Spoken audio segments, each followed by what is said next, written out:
ಸ್ನೇಹಿತರೆ ನಮಸ್ಕಾರ. ಇಡೀ ದೇಶದಾದ್ಯಂತ ಭಾರಿ ದೊಡ್ಡ ಪ್ರಮಾಣದಲ್ಲಿ ಸುದ್ದಿಯಾಗಿದ್ದಂತಹ ಒಂದು ಮದುವೆ ಸ್ಟೋರಿಗೆ ಈಗ ಮತ್ತೆ ಟ್ವಿಸ್ಟ್ ಸಿಕ್ಕಿದೆ.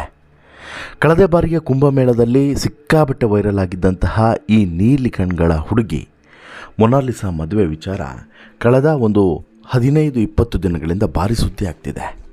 ಈ ವೈರಲ್ ಸುಂದರಿ ಈಗ ಇನ್ನೂ ಕೂಡ ಆಕೆ ಅಪ್ರಾಪ್ತೆನಾ ಅನ್ನುವಂತಹ ಒಂದು ಪ್ರಶ್ನೆ ಎದ್ದಿದೆ. ಜೊತೆಗೆ ಆಕೆಯನ್ನು ಮದುವೆ ಆದ ಫರ್ಮಾನ್ ಖಾನ್ ವಿರುದ್ಧ ಪ್ರಕರಣ ಕೂಡ ದಾಖಲಾಗಿದೆ.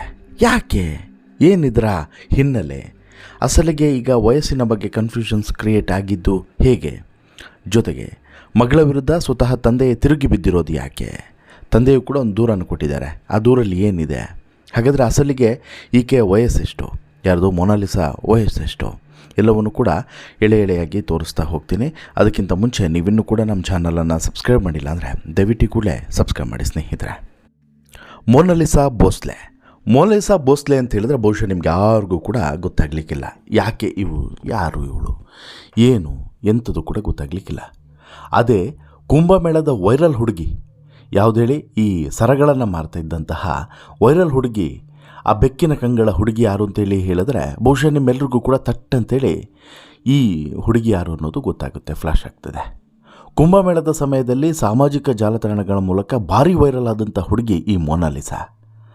ಅವತ್ತೇ ನಾನು ಹೇಳಿದ್ದೆ, ಈಕೆಯ ಬದುಕನ್ನು ಬರ್ಬಾದ್ ಮಾಡೋದಕ್ಕೆ ನಮ್ಮ ಸೋಷಿಯಲ್ ಮೀಡಿಯಾಗಳೇ ಸಾಕು ಅಂತ ಹೇಳಿಬಿಟ್ಟು.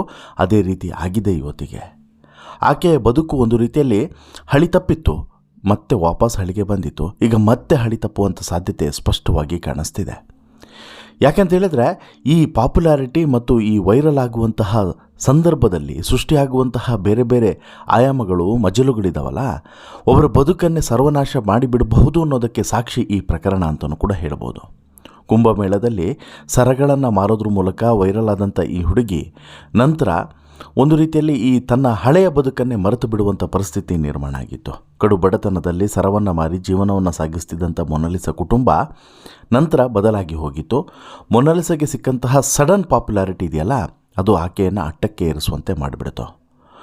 ಈ ಮೊನಾಲಿಸಾ ಬೋಸ್ಲೆ ಕಳೆದ 20-25 ದಿನಗಳಿಂದ ಮದುವೆ ವಿಚಾರದಲ್ಲಿ ಭಾರಿ ಸುದ್ದಿಯಲ್ಲಿದ್ದಾಳೆ. ಆದರೆ ಇದಕ್ಕೆ ಪೂರಕವಾಗಿ ಅವತ್ತು ಸುದ್ದಿ ಆಗಿದ್ಲಲ್ಲ, ಅದರ ರೀತಿಯೇ ಈಗ ಮತ್ತೆ ಒಂದಷ್ಟು ನೆಗೆಟಿವ್ ಪ್ರಚಾರಗಳು ಕೂಡ ನಡೀತಾ ಇದ್ದಾವೆ. ಹೌದು, ಮೊನಾಲಿಸಾ ಬೋಸ್ಲೆ ಇವತ್ತು ಮುಸ್ಲಿಂ ಹುಡುಗನನ್ನು ಮದುವೆ ಆದಲು ಅನ್ನುವಂಥ ವಿಚಾರಕ್ಕೆ ಇಡೀ ದೇಶವೇ ಈ ಪ್ರಕರಣವನ್ನು ತುಂಬ ಕುತೂಹಲದಿಂದ ನೋಡ್ತಾ ಇತ್ತು. ಇದೇ ಸಂದರ್ಭದಲ್ಲಿ ಈಗ ಇದೇ ಮದುವೆ ಕಾನೂನಿನ ಕಟಕಟೆಯ ಒಳಗಡೆ ಬಂದು ಸಂಕಷ್ಟಕ್ಕೆ ಸಿಲುಕಿದೆ ಎನ್ನುವಂಥದ್ದು ಗಮನಿಸಬೇಕಾಗಿರುವಂಥ ವಿಚಾರ. ರಾಷ್ಟ್ರೀಯ ಪರಿಶಿಷ್ಟ ಪಂಗಡಗಳ ಆಯೋಗ ನಡೆಸಿದಂಥ ತನಿಖೆಯಲ್ಲಿ ಮದುವೆಯ ವೇಳೆ ಮೊನಾಲಿಸಾ ಅಪ್ರಾಪ್ತ ಬಾಲಕಿ ಆಗಿದ್ಲು ಅನ್ನುವಂತಹ ಆಘಾತಕಾರಿ ಸತ್ಯ ಈಗ ಬಹಿರಂಗ ಆಗಿದೆ. ಇದರಿಂದ ಗಂಡ ಫರ್ಮಾನ್ ಖಾನ್ ವಿರುದ್ಧ ಪ್ರಕರಣ ಕೂಡ ದಾಖಲಾಗಿದೆ. ಕಾನೂನಿನ ಸಂಕಷ್ಟ ಎದುರಿಸಬೇಕಾದಂಥ ಅನಿವಾರ್ಯತೆ ಸೃಷ್ಟಿಯಾಗಿದೆ. ಅಪ್ರಾಪ್ತ ಬಾಲಕಿಯನ್ನು ಮದುವೆ ಆಗೋದು ಕಾನೂನಿನ ಪ್ರಕಾರ ನಿಷಿದ್ಧ. ಹಾಗಾಗಿ ಫರ್ಮಾನ್ ಖಾನ್ ಮೇಲೆ ಫೋಕ್ಸೋ ಕೇಸು ಈಗಾಗಲೇ ದಾಖಲಾಗಿದೆ ಅನ್ನುವಂಥ ಮಾಹಿತಿ ಕೂಡ ಸಿಗ್ತಾ ಇದೆ. ಯಾಕೆ ಹೀಗಾಯಿತು ಹೇಳ್ತೀನಿ. ಅದಕ್ಕೂ ಸ್ವಲ್ಪ ಹಿನ್ನೆಲೆಯನ್ನು ಈಕೆಯ ಬಗ್ಗೆ ಹೇಳೋದಾದರೆ, ಈಕೆ ಕುಂಭಮೇಳದಲ್ಲಿ ಸರಗಳನ್ನು ಮಾರ್ತಾ ಇದ್ಲು. ಆ ಸಂದರ್ಭದಲ್ಲಿ ಕೆಲವರು ವಿಡಿಯೋವನ್ನು ಮಾಡುವಂಥ ಸಂದರ್ಭದಲ್ಲಿ, ಈ ಯೂಟ್ಯೂಬ್ ಚಾನಲ್ನವರು, ವ್ಲಾಗ್ಸ್ನವರು ವಿಡಿಯೋಗಳು ಮಾಡುವಂಥ ಸಂದರ್ಭಗಳಲ್ಲಿ ಈಕೆ ಆ ಕ್ಯಾಮ್ರಾ ಕಣ್ಣಿಗೆ ಬೀಳ್ತಾಳೆ. ಅವತ್ತು ಬಿದ್ದಿದ್ದಷ್ಟೇ ಗೊತ್ತಿರೋದು. ಅದಾದಮೇಲೆ ಈಕೆಯ ಬದುಕು ಕಂಪ್ಲೀಟಾಗಿ ಬದಲಾಗಿ ಹೋಯಿತು. ಎಲ್ಲೋ ಇದ್ದವಳು ಎಲ್ಲಿಗೆ ಕೂರುವಂಥ ಪರಿಸ್ಥಿತಿ ನಿರ್ಮಾಣ ಆಯಿತು. ನಂತರ ಸಿನಿಮಾಗಳೆಲ್ಲ ಅವಕಾಶ ಬಂತು. ರೀಲ್ಸ್ಗಳು ದಿನಕ್ಕೆ 2-3 ಬರೋದಕ್ಕೆ ಶುರುವಾದವು. ಈ ರೀತಿ ವೈರಲ್ ಆದಂಥ ಹುಡುಗಿ ಹಿಂತಿರುಗಿ ನೋಡಲೇ ಇಲ್ಲ. ಇದಾದ ಬಳಿಕ ಸ್ವತಃ ಅದೇ ನಿರ್ದೇಶಕನ ವಿರುದ್ಧನೂ ಕೂಡ ಈಕೆ ಒಂದಷ್ಟು ಗಂಭೀರ ಆರೋಪವನ್ನು ಮಾಡಿದ್ಲು. ಆತನು ಕೂಡ ಕೇಸ್ ಹಾಕಿದ ಇವಳ ಮೇಲೆ. ಅದೆಲ್ಲವೂ ಕೂಡ ಒಂದು ಭಾಗ. ಆದರೆ ಇತ್ತೀಚೆಗೆ ಅಂದರೆ ಮೊನ್ನೆ ಮಾರ್ಚ್ 11ರಂದು ಕೇರಳದ ತಿರುವನಂತಪುರದ ಅರುಮಾಯನೂರು ನೈನಾರು ದೇವಸ್ಥಾನದಲ್ಲಿ ಸಡನ್ನಾಗಿ ಈಕೆ ಕಾಣಿಸಿಕೊಳ್ತಾಳೆ. ಈಕೆ ಜೊತೆಗೆ ಒಬ್ಬ ಮುಸ್ಲಿಂ ಹುಡುಗ ಫರ್ಮಾನ್ ಖಾನ್ ಅನ್ನೋಂಥ ಹುಡುಗನೂ ಕೂಡ ಇರ್ತಾರೆ. ವಿಚಾರ ಏನು ಅಂತೇಳಿ ಕೇಳಿದ್ರೆ, ಅವರಿಬ್ಬರು ಕೂಡ ಅವತ್ತಲ್ಲಿ ಮದುವೆ ಆಗೋದಕ್ಕೆ ಸಿದ್ಧತೆಯನ್ನು ಮಾಡ್ಕೊಂಡಿದ್ದರು. ಮದುವೆಯ ನೋಂದಣಿಗಾಗಿ ಅರ್ಜಿಯನ್ನು ಸಲ್ಲಿಸಿದ್ರು ಅನ್ನುವಂಥದ್ದು ಆನಂತರ ಗೊತ್ತಾಗುತ್ತೆ. ಇದು ವೆರಿ ಸರ್ಪ್ರೈಸಿಂಗ್ ಆಗಿರ್ತದೆ. ಇಡೀ ದೇಶವೇ ಕುತೂಹಲದಿಂದ ನೋಡುತ್ತೆ. ಆಕ್ರೋಶದ ಕಟ್ಟೆಯೂ ಕೂಡ ಸ್ಫೋಟವಾಗ್ತದೆ. ಅಲ್ಲಮ್ಮ, ನಿನಗೆ ಪಾಪ್ಯುಲಾರಿಟಿ ಕೊಟ್ಟಿದ್ದು ಮತ್ತು ಈ ಸಂದರ್ಭದಲ್ಲಿ ಇಷ್ಟು ವೈರಲ್ ಆಗುವಂತೆ ಮಾಡಿದ್ದು ಎಲ್ಲದೂ ಕೂಡ ಹಿಂದೂಗಳು. ಇನ್ಫ್ಯಾಕ್ಟು ನೀನು ಕುಂಭಮೇಳದಲ್ಲಿ ಬಂದುಬಿಟ್ಟು ಸರವನ್ನು ಮಾರಿದ್ದಕ್ಕೋಸ್ಕರ ಇವತ್ತು 4 ಜನರಿಗೆ ಗೊತ್ತಾಗಿರೋದು. ಹೀಗಿರುವಂಥ ಸಂದರ್ಭದಲ್ಲಿ ನಿನಗೆ ಹಿಂದೂಗಳು ಯಾರೂ ಕೂಡ ಸಿಗಲಿಲ್ವಾ? ಆ ಮುಸ್ಲಿಂ ಹುಡುಗನನ್ನು ಯಾಕೆ ಹೋಗಿ ಮದುವೆ ಆಗ್ತಿದೆಯಾ ಅನ್ನುವಂಥ ಒಂದು ಆಕ್ರೋಶದ ಕಟ್ಟೆಯು ಕೂಡ ಸ್ಫೋಟಗೊಂಡಿತ್ತು. ಸಾಕಷ್ಟು ಜನ ಈಕೆಗೆ ಮದುವೆಗೆ ವಿರೋಧವನ್ನು ವ್ಯಕ್ತಪಡಿಸಿದ್ರು. ಆದರೆ ಈಕೆ ಡೋಂಟ್ ಕೇರ್. ನಾನು ಆತನನ್ನು ಪ್ರೀತಿಸಿದ್ದೇನೆ, ಆತನು ಕೂಡ ನನ್ನನ್ನು ಪ್ರೀತಿಸ್ತಿದ್ದಾನೆ, ನಮ್ಮ ಪ್ರೀತಿಗೆ ಧರ್ಮ ಅಡ್ಡ ಬರಬಾರ್ದು, ನಾವು ಮದುವೆ ಆಗ್ತಿದ್ದೇವೆ ಅನ್ನುವಂಥ ಮಾತನ್ನು ನೇರವಾಗಿ ಹೇಳಿ ಕೊನೆಗೂ ಕೂಡ ಮದುವೆ ಆಗೇ ಬಿಟ್ಲು. ಮದುವೆ ಆದಂತಹ ಸಂದರ್ಭದಲ್ಲಿ ಸಹಜವಾಗಿ ದೊಡ್ಡ ಮಟ್ಟದ ವಿರೋಧ ವ್ಯಕ್ತವಾಯಿತು. ಅದಾದ ಬಳಿಕ ಅವರ ತಂದೆ ತಾಯಿ ಎಲ್ಲರೂ ಕೂಡ ವಿರೋಧವನ್ನು ವ್ಯಕ್ತಪಡಿಸಿದ್ರು. ಬಟ್ ಶಿ ಡೋಂಟ್ ಕೇರ್, ಅವಳು ಕೇರ್ ಮಾಡಲೇ ಇಲ್ಲ. ಇದಾದ ಬಳಿಕ ಮದುವೆಯ ನೋಂದಣಿಗಾಗಿ ಸಲ್ಲಿಸಲಾಗಿದ್ದಂತಹ ಅರ್ಜಿಯಲ್ಲಿ ಆಧಾರ್ ಕಾರ್ಡ್ನಲ್ಲಿ ಆಕೆಗೆ 18 ವರ್ಷ ಅಂಥೇಳಿ ನಮೂದಿಸಲಾಗಿತ್ತು. ಆದರೆ ಇಲ್ಲೇ ಇರೋದು ನೋಡಿ ಟ್ವಿಸ್ಟು. ಮಧ್ಯಪ್ರದೇಶದ ಮಹೇಶ್ವರದಲ್ಲಿರುವಂಥ ಸರ್ಕಾರಿ ಆಸ್ಪತ್ರೆಯ ದಾಖಲೆಗಳನ್ನು ಪರಿಶೀಲನೆ ಮಾಡಿದಾಗ ಮೊನಾಲಿಸಾ ಹುಟ್ಟಿದ್ದು 2009 ಡಿಸೆಂಬರ್ 30ರಂದು. ಹಾಗಾಗಿ ಈ ಸರ್ಕಾರಿ ಆಸ್ಪತ್ರೆಯ ದಾಖಲೆಗಳನ್ನು ಕರೆಕ್ಟಾಗಿ ಪರಿಶೀಲನೆ ಮಾಡಿದಾಗ ಇದು ಫೇಕ್ ಅಲ್ಲ ಅನ್ನೋದು ಸಾಬೀತಾಗಿದೆ. ಪರಿಣಾಮ ಮದುವೆಯ ಸಮಯದಲ್ಲಿ ಆಕೆಗೆ ಕೇವಲ 16 ವರ್ಷ 2 ತಿಂಗಳು ವಯಸ್ಸಾಗಿತ್ತು. 18 ವರ್ಷ ಆಗಿರಲಿಲ್ಲ, ಕೇವಲ 16 ವರ್ಷ 2 ತಿಂಗಳಾಗಿತ್ತು. ಹೀಗಾಗಿ ಈಗ ಈ ಪ್ರಕರಣ ಮತ್ತೊಂದು ತಿರುವನ್ನು ಪಡೆದುಕೊಂಡಿರೋದು. ಅಲ್ಲಿಗೆ ಆಕೆ ಅಪ್ರಾಪ್ತಳು ಅನ್ನೋದು ಸಾಬೀತಾಗ್ತದೆ. ಅಂದರೆ ಆಕೆ ಇನ್ನೂ ಕೂಡ ಮೆಚೂರ್ಡ್ ಅಲ್ಲ. ಈ ಒಂದು ವಿಚಾರ ಸಾಬೀತಾದಂಥ ಬೆನ್ನಲ್ಲೇ ಫರ್ಮಾನ್ ಖಾನ್ ವಿರುದ್ಧ ಫೋಕ್ಸೋ ಕಾಯ್ದೆ ಹಾಗೂ SC/ST ದೌರ್ಜನ್ಯ ತಡೆ ಕಾಯ್ದೆ ಅಡಿಯಲ್ಲಿ ಪ್ರಕರಣ ದಾಖಲಿಸಲಾಗಿದೆ. ಮದುವೆಗಾಗಿ ನಕಲಿ ದಾಖಲೆಗಳನ್ನು ನೀಡಿದಂಥ ಆರೋಪದ ಮೇಲೆ ಕೇರಳದ ಸ್ಥಳೀಯ ಅಧಿಕಾರಿಗಳಿಗೂ ಕೂಡ ಆಯೋಗ ಸಮನ್ಸನ್ನು ಕೊಟ್ಟಿದೆ. ಇಷ್ಟಕ್ಕೆ ನಿಲ್ಲಿಲ್ಲ.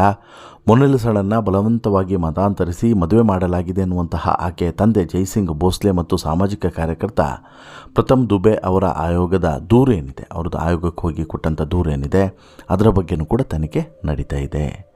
ಆ ಬಳಿಕ ಇಲ್ಲಿ ಹಂತವಾಗಿ ತನಿಖೆಯನ್ನು ಮಾಡ್ತಿರುವಂಥ ಸಂದರ್ಭದಲ್ಲಿ ಈ ವಿಚಾರ ಕೂಡ ಹೊರಗಡೆ ಬಂತು. ಈಗ ತನಿಖೆಯಲ್ಲಿ ವಿವರಗಳು, ಈ ಬೇರೆ ಬೇರೆ ಮಾಹಿತಿಗಳು ಕೂಡ ಲಭ್ಯವಾಗಿದ್ದಾವೆ. ಈಗ ಸಿಕ್ಕಿರುವಂಥ ಇನ್ಫಾರ್ಮೇಷನ್ಸ್ ಇದೆಯಲ್ಲ, ಎಲ್ರಿಗೂ ಕೂಡ ದಿಗ್ಭ್ರಮೆಗೆ ಕಾರಣ ಆಗಿದೆ. ಇದನ್ನು ಲವ್ ಜಿಹಾದ್ ಅಂತಲೂ ಕೂಡ ನಿರ್ದೇಶಕ ಸನೋಜ್ ಮಿಶ್ರಾ ಆರೋಪವನ್ನು ಮಾಡಿದರು.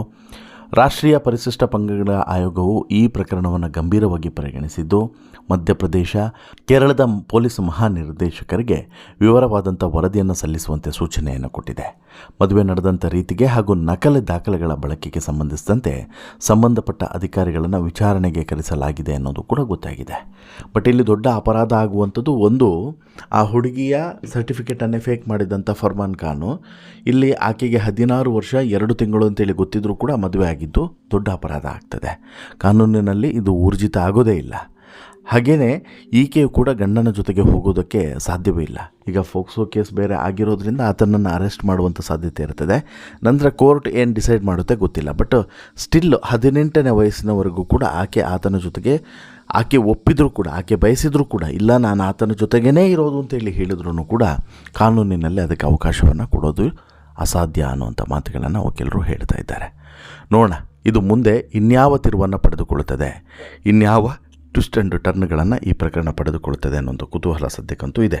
ಅಲ್ಲಿಗೆ ಒಂದಷ್ಟು ಜನರಿಗೆ ಇದು ಭಾರಿ ಖುಷಿಯಾಗಿದೆ.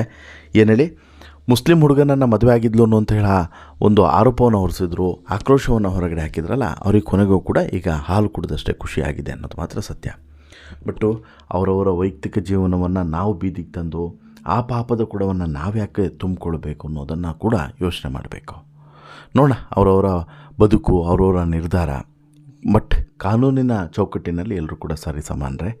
ಕಾನೂನನ್ನು ನಾವೆಲ್ಲರೂ ಕೂಡ ಗೌರವಿಸಲೇಬೇಕು. ಕಾನೂನಿನ ಪ್ರಕಾರ ಏನು ಶಿಕ್ಷೆ ಆಗುತ್ತೆ ಅನ್ನೋದನ್ನು ಕೂಡ ಕಾದು ನೋಡಬೇಕಾಗ್ತದೆ. ಒಟ್ಟಾರೆ ನಿಮಗೇನು ಅನಿಸುತ್ತೆ ಸ್ನೇಹಿತರೆ ಈ ಮದುವೆ ಬಗ್ಗೆ ಮತ್ತು ಮದುವೆಯ ಹಿಂದಿನ ಕಥೆಗಳ ಬಗ್ಗೆ ನಿಮ್ಮ ಅಭಿಪ್ರಾಯ ಏನು? ದಯವಿಟ್ಟು ನಿಮ್ಮ ಅಭಿಪ್ರಾಯವನ್ನು ಕಮೆಂಟ್ ಮಾಡಿ ತಿಳಿಸಿ. ಜೊತೆಗೆ ಈ ಸ್ಟೋರಿ ಇಷ್ಟ ಆಯಿತು ಅಂತ ಹೇಳಿದ್ರೆ ಲೈಕ್ ಮಾಡಿ, ಶೇರ್ ಮಾಡಿ, ಚಾನಲ್ಗೆ ಸಬ್ಸ್ಕ್ರೈಬ್ ಆಗೋದನ್ನು ಮರಿಬೇಡಿ. ಧನ್ಯವಾದ.